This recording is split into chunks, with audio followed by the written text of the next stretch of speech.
오늘 우리에게 주시는 말씀은 신약성경 요한복음 6장 8절에서 12절까지 말씀입니다. 제가 본문 말씀을 봉독해 드리겠습니다. 제자 중 하나 곧 시몬 베드로의 형제 안드레가 예수께 여짜오되 여기 한 아이가 있어 보리떡 5개와 물고기 2마리를 가지고 있나이다. 그러나 그것이 많은 사람에게 얼마나 되겠사옵나이까. 예수께서 이르시되 이 사람들로 앉게 하라 하시니 그곳에 잔디가 많은지라 사람들이 앉으니 수가 5,000명쯤 되더라. 예수께서 떡을 가져 축사하신 후에 앉아있는 자들에게 나눠주시고 물고기도 그렇게 그들의 원대로 주시니라. 아멘. 하나님의 은혜 가운데 2020년이 지나고 2021년 새해가 밝았습니다. 이 새해에는 여러분들에게 하나님의 더 큰 은혜와 또 풍성한 복이 함께하는 한 해가 될 줄로 믿습니다. 이렇게 한 해를 우리에게 주신 하나님께서 새해를 맞이한 우리들에게 주시는 하나님의 말씀이 요한복음 6장 8절에서 11절까지 말씀입니다. 이 말씀을 갖고 기적을 만드는 3가지 신앙 원리라는 제목으로 함께 말씀을 나누고 또 이 3가지 신앙 원리가 2021년 여러분들의 삶의 기적을 만들고 축복을 부르는 말씀이 되기를 주님의 이름으로 축원합니다. 역사학자 가운데 토인비라고 하는 역사학자가 있는데 그분이 인간의 역사 과정을 도전과 응전이라는 말로 표현을 했습니다. 우리들이 살아가는 삶의 내용은 내게 다가오는 도전적 사건 앞에서 내가 어떻게 응전하느냐에 따라 결과가 달라진다. 그것이 내 삶이 되고 또 인간들의 역사를 만들어낸다, 그런 뜻이죠.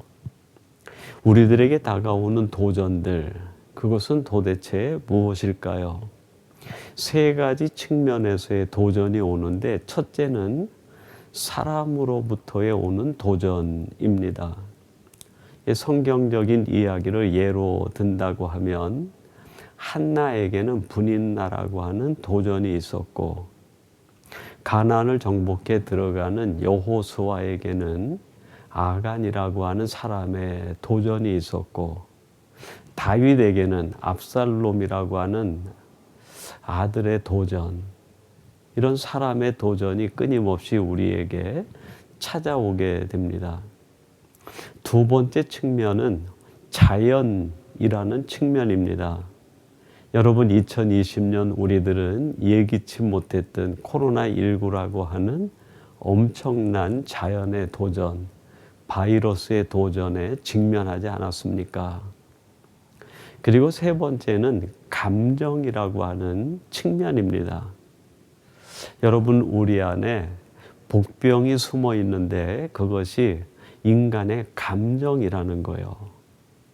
분노라든지 미움이라든지 욕심이라든지 시기라든지 열등감이라든지 질투라든지 이 끝없는 인간의 마음 속에 있는 감정이 우리들에게 도전을 해옵니다.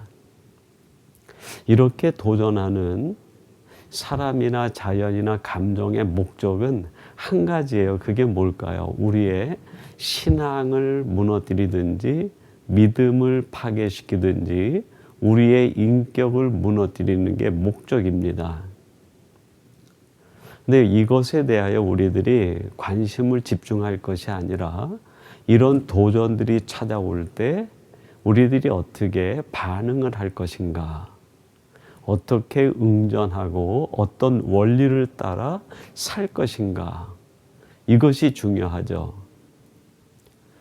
반응하는 것에 따라서, 응답하는 것에 따라서 어떤 원리를 가지고 사느냐에 따라서 결국 내 신앙이 어떤 신앙으로 성립되어 가는지, 또 내 인격이 어떻게 만들어지고 내 삶이 어떻게 건설되는지가 결정되기 때문입니다. 여러분, 밖으로부터 오는 도전은 내 의지 밖의 사건이에요. 내가 어떻게 통제할 수가 없습니다. 그냥 무작위로 밀려 들어오는 파도처럼 그냥 닥치는 거죠. 그걸 내가 어떻게 컨트롤할 수도 없고 막을 수도 없고 통제할 수도 없어요. 근데 우리들이 할 수 있는 것이 있는데 그게 뭘까요?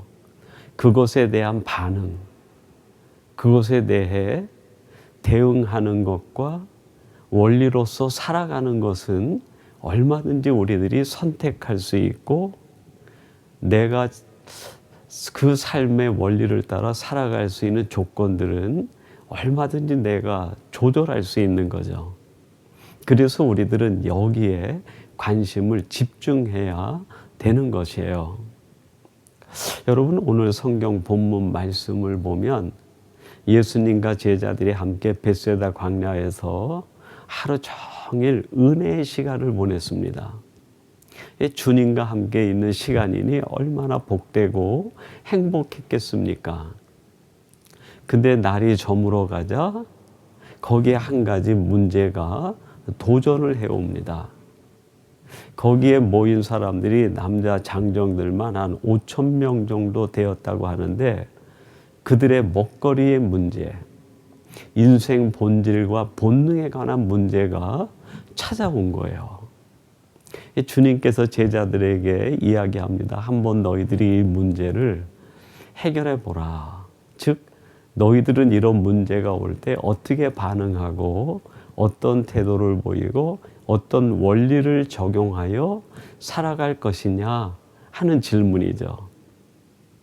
제자들은 주님의 그 질문 앞에서 무방비 상태로 무너지고 말아요.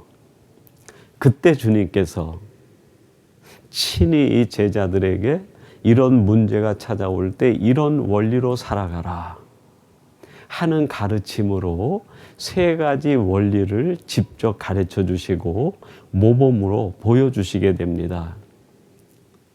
오늘 이것이 우리들에게 주시는 말씀 메시지의 핵심이라고 생각합니다. 2021년 우리가 살아갈 때 예기치 않은 이런 많은 문제들이 우리에게 다가올 때 오늘 본문 말씀을 통하여 예수님이 우리에게 가르쳐 주시고 보여주시는 그 반응의 원리, 우리들이 가져야 될 태도, 신앙 원리 세 가지를 말씀하고 있는데 그거를 하나씩 묵상해 보면서 2021년에는 우리들에게 이러한 여러 가지 인생의 문제가 다가올 때 이 원리를 가지고 살아감으로 내 삶이 하나님의 기적이 이루어지는 삶, 그리고 우리의 생활 자체가 하나님의 놀라운 축복을 이루는 삶이 되어야 되겠다. 이러한 자세와 각오로 오늘 말씀을 하나씩 묵상해 가도록 하겠습니다. 첫 번째 예수님이 보여주신 신앙 원리는 하나님의 말씀에 대한 순종의 원리예요. 여러분, 오늘 본문 말씀 10절 한번 보세요. 제가 봉독해 드리겠습니다. 예수께서 이르시되 이 사람들로 앉게 하라 하시니 그곳에 잔디가 많은지라 사람들이 앉으니 수가 5,000명쯤 되더라. 여러분, 우리에게 다가오는 문제 해결의 첫 번째 단계는 내게 주시는 말씀, 하나님의 말씀에 100% 순종함으로 인하여 열리기 시작하고 풀리기 시작하고 해결이 되기 시작합니다. 순종이 열쇠라는 거죠.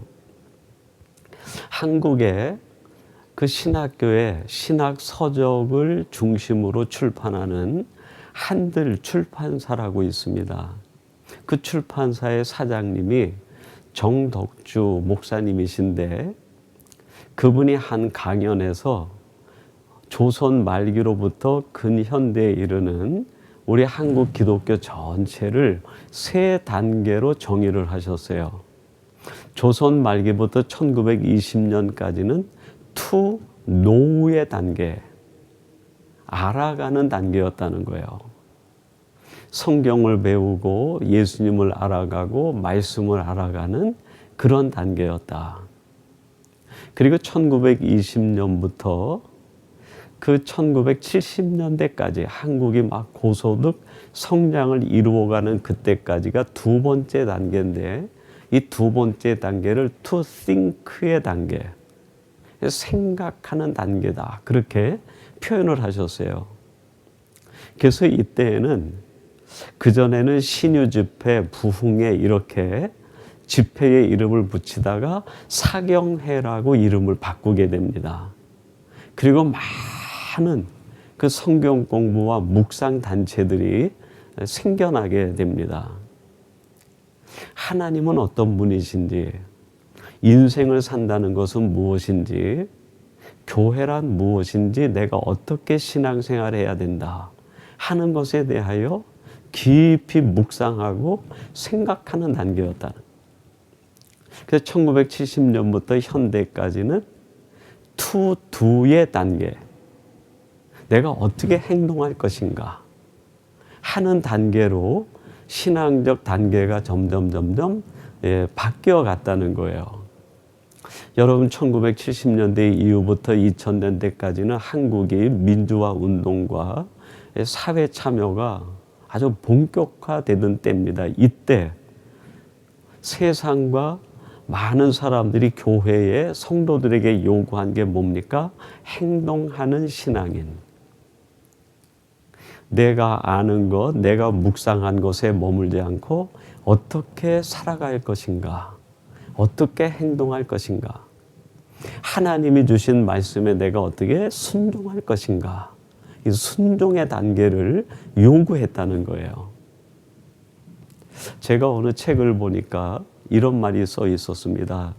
이 세상에서 가장 먼 여행이 있는데, 그 여행은 머리에서 가슴으로 내려가는 여행, 그리고 가슴에서부터 발에까지 이르는 여행이 이 세상에서 가장 먼 여행이다.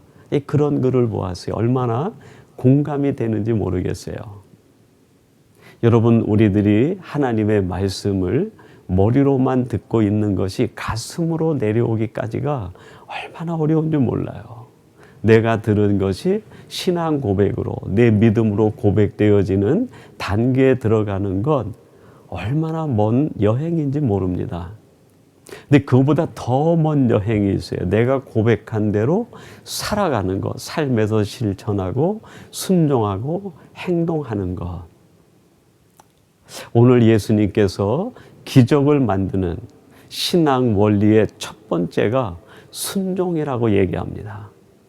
여러분, 2021년 우리들의 신앙은 머리에만 머물지 않고 그것이 신앙 고백으로 멈춰서 있는 것이 아니라 내가 고백한 것이 내 삶으로 드러나 순종하는 하나님의 사람으로 성숙되어 가고 성장해어 가는 복된 성도들이 되시기를 주님의 이름으로 축원합니다.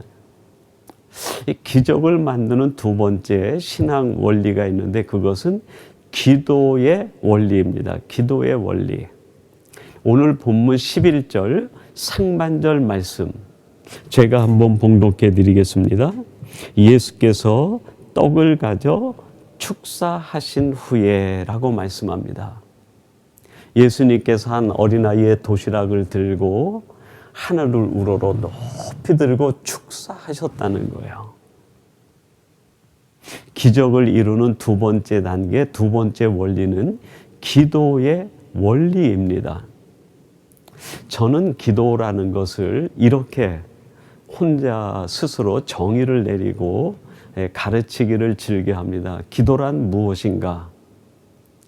나의 일을 하나님의 일로 바꾸는 것이 기도다. 기도하지 않으면 그 문제는 영원히 나의 일이 돼요. 내 문제가 되고 내 소관이 되고 내가 풀어야 될 난제요 문제로 머물고 맙니다.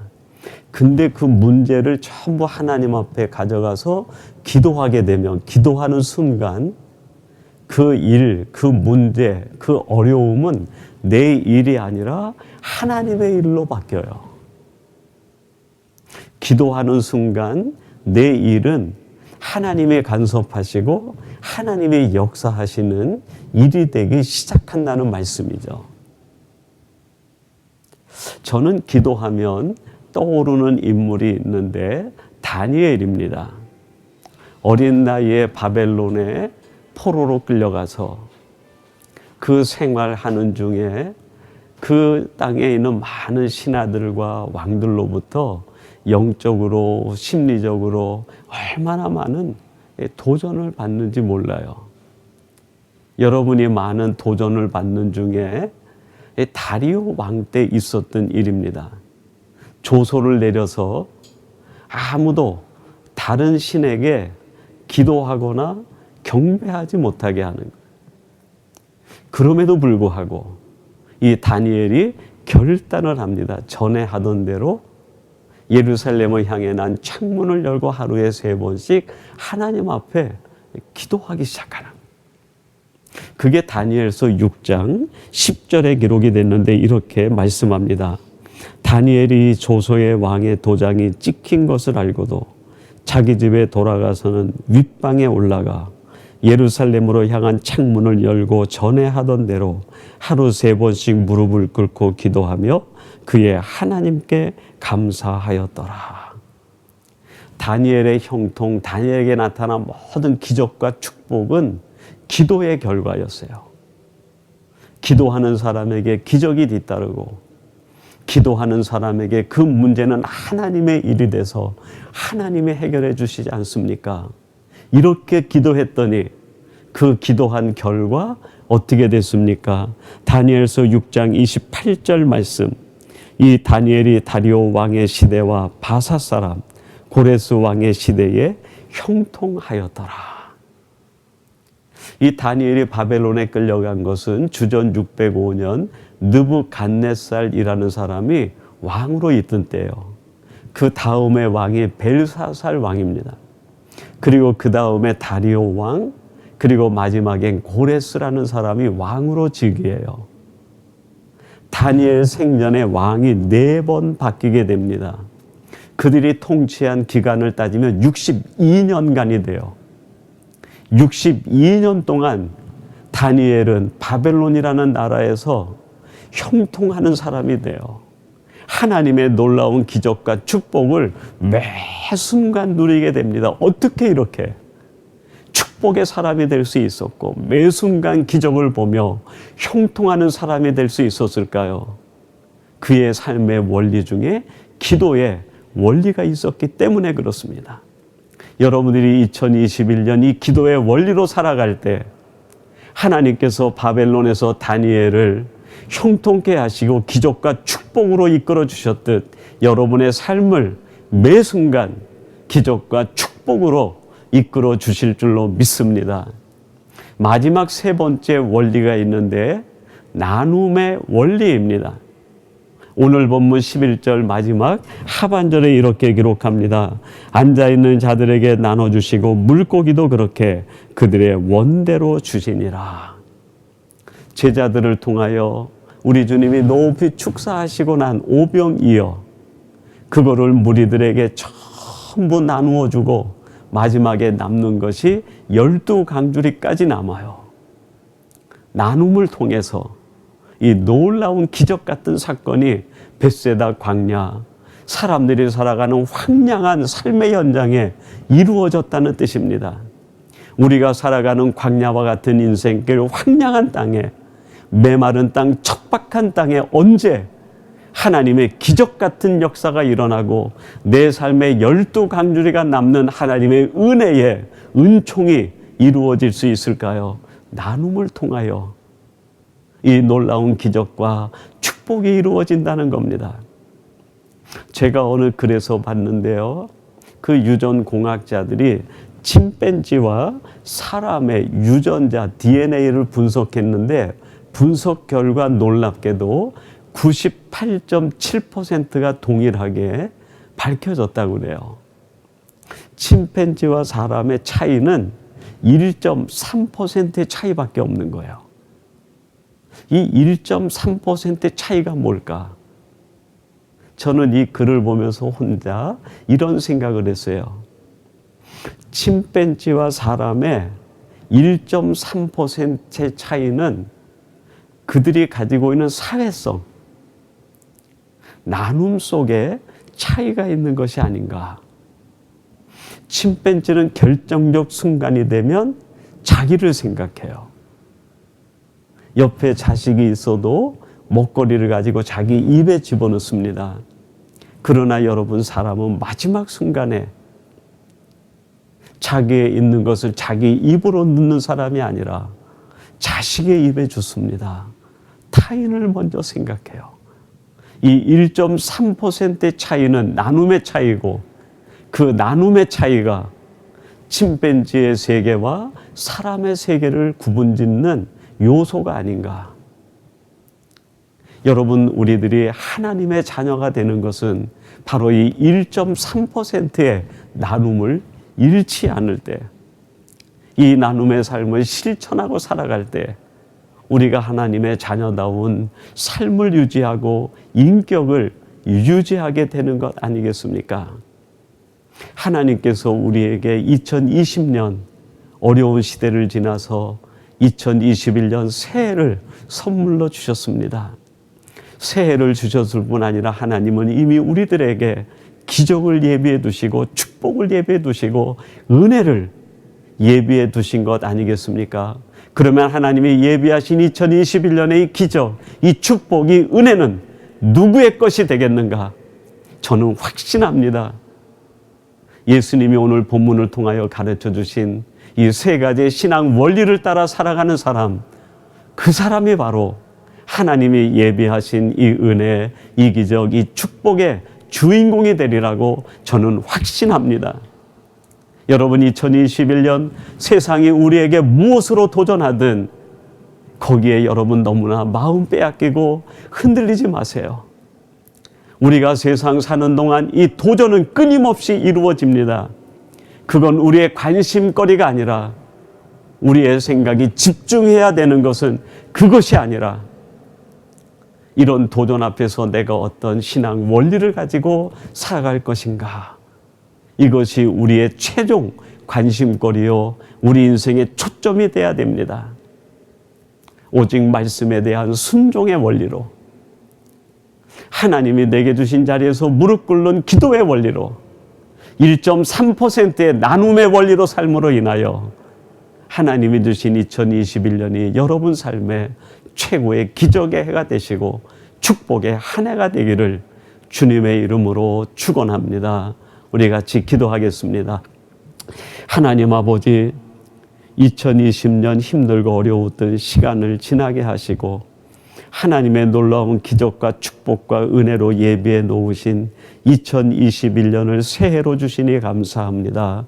오늘 주신 말씀처럼 벳세다 광야에서 큰 문제를 바꾸어 기적으로 바꾸신 예수님의 원리 세 가지를 가지고 살아가는 저희들 되게 해 주옵소서. 오직 하나님의 말씀에 순종하는 원리, 내게 있는 그 자리에서 무릎 꿇고 기도하는 원리, 그리고 내가 이 땅을 살아가며 1.3%의 나눔이 되어 나눔의 원리로 살아가는 저희들 되게 하사 우리가 살아가는 2021년이 축복의 한 해가 되게 하시고 기적의 하나가 되게 하시고 더 없는 은총의 한 해가 되게 해 주옵소서. 예수님의 이름으로 기도하옵나이다. 아멘.